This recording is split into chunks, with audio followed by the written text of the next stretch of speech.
Welcome to the channel, viewers. One of the biggest problems with covert narcissism, be it male or female, is having the education and capability to be able to tell what's happening to you, what these people are trying to unfold. And I'm convinced, after several episodes with females that fade in the relationship, completely fade, a lot of it has been due to interferences, undermining influences on the outside of the relationship, flying monkeys, relatives, people that have different views to what the relationship is. You'll get these people that will come in, these females in particular, my experience, that will come in and they're going to produce an unnatural performance of themselves. They're going to produce something that is not what they do or what they're used to. That's what they're going to do. And as time passes and the narcissism tells them that this person should be locked in, we should have this person locked in by now, it becomes a shock to the female when they realize that this person's performance actually is real. It's not something that's just fly by night. And this is the trouble I've run into, because my intimate performance doesn't wane. You fall in love with somebody and you regulate to a certain extent, regulate and harmonize into where they're at with the intake of intimacy. What I've noticed, these people really they don't know how to do it, because once they've filled themselves up intimately, then they don't know where to go from there.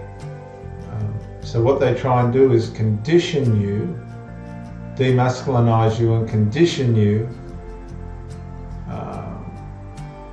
by reducing the intimate intake. Now, you make allowances for this. There's certain elements in where allowances have to be made relative to respect to the person that you're with. But when this becomes obvious that this person's not in any way able to cope with your level of intimacy within all reasonable acceptances, you'll find that they'll turn to people, usually single women or women that are not really functioning in a relationship anyway, for advice. And this is where the wheels start to fall off, because 9 times out of 10, the friends, the family, the flying monkeys will undermine the relationship.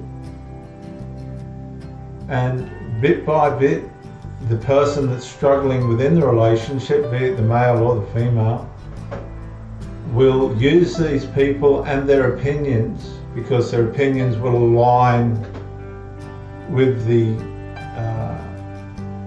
struggler, the weaker person in the relationship. They will align with that person to justify the inadequacies incompatibilities and indifferences that they have realized that they have with the stronger person in the relationship. So the person will bring up the issue with you. It could be you're away too much, you drink too much, you don't like your smoking, can we have less sex? The former are legit. But when it comes to intimacy, if you're not an addict or an alcoholic and your sex drive isn't driven by chemicals, you're just naturally aspirated and that's your drive. If somebody's saying they're reculturalizing to that and aligning to that, because when you meet somebody new, you must help them as far as you can to reculturalize into your roll around, your turnaround in satisfaction to wanting to experience the intimacy again. And where men, and in some cases women, a lot of cases women get deceived, is by the love bomb phase, because these people haven't had intimacy in some cases for a very long time, or anything that's satisfactory for a very long time. These people will settle for people in their lives that aren't, which are very disappointing to say the least. And when they come across somebody that's producing intimacy that works, is consistent and attentive and compliant with what they want, they're going to throw a lot away any evidence of weaknesses towards this to win that person over. But what the problem that I've faced is it's only initial in the sense that they haven't been satisfied for a very long time. The people that they've had in their lives have been unable to do that, so they don't have an intimate culture, or it's a corrupted culture. These people are usually very dissatisfied and frustrated with the people that are in their intimate life that they've chosen. So when they come across somebody that's worked hard mentally, emotionally and physically to be able to share an experience with their partner that's worthwhile, these people get a bit of a shock and it throws them off balance, and they think it's something that they want to embrace. But the problem with it is they're not used to consistency. And as they wear on, I say wear on, they don't know how to deal with the relationship in an intimate way. So what they've done, they've deceived the healthy person by way of producing a love bomb intimate level. And this talks about the love bomb in narcissism. They come in and they love bomb. They do more than what they should, and they're usually conscious of this as well. Might I say, they know very well that they're trying to win this person over by things that they do or don't do. In the case of a drug addict, they're not taking the drugs, or a drinker, they're not drinking as much. But after the person's hooked, they go back to normal, and then all the issues come out. They've deceived the person. In the case of sex, the person will come in sex-starved and frustrated and catch up with themselves, and then realise that this person, the A-grade supply, doesn't have the same compatibility as what they have, and they can't reculturalise. So by this time it all appears that the relationship's going well. If you have any communication skills, you'll be asking this person, are you okay? Are you with me? Are we on the same level? And I always got yes, until the actual fact of the matter was, by way of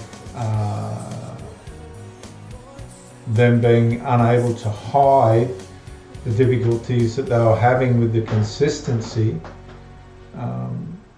they got exposed as not being compatible. Now the problem that I've found is you'll get the interferers come in that'll undermine the relationship, and in several instances these girlfriend interferers, and this is what a lot of these women don't understand, the girlfriend interferers that are undermining the relationship, once they realise that the relationship's been sabotaged by way of counsel and them working on the person that you're with to get them to just dissolve, these people come after the A-grade supply. I've had these friends indirectly and directly approach me after they've completely deceived their friend into believing that they're in a relationship with somebody that's not healthy.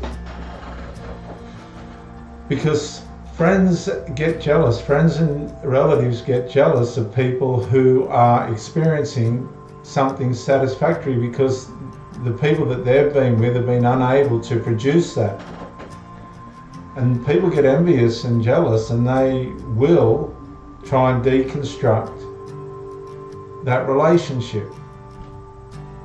And I've seen it many times. I've been on the end of it that many times. I'm sort of bulletproof now. So you'll get, my friends have told me this, and my friends believe that. One case in particular. And you immediately have to say to yourself, if you've got any experience, this person's working against the relationship to try and justify the fact that we're not compatible, trying to justify it through the friend's advice. But what they don't realise is the friends are sitting in the background when this person's not around going, I wish I had that. And they only find that out later, after the relationship's been ruined, and they call these people friends, but they're not. And that's why you have to be careful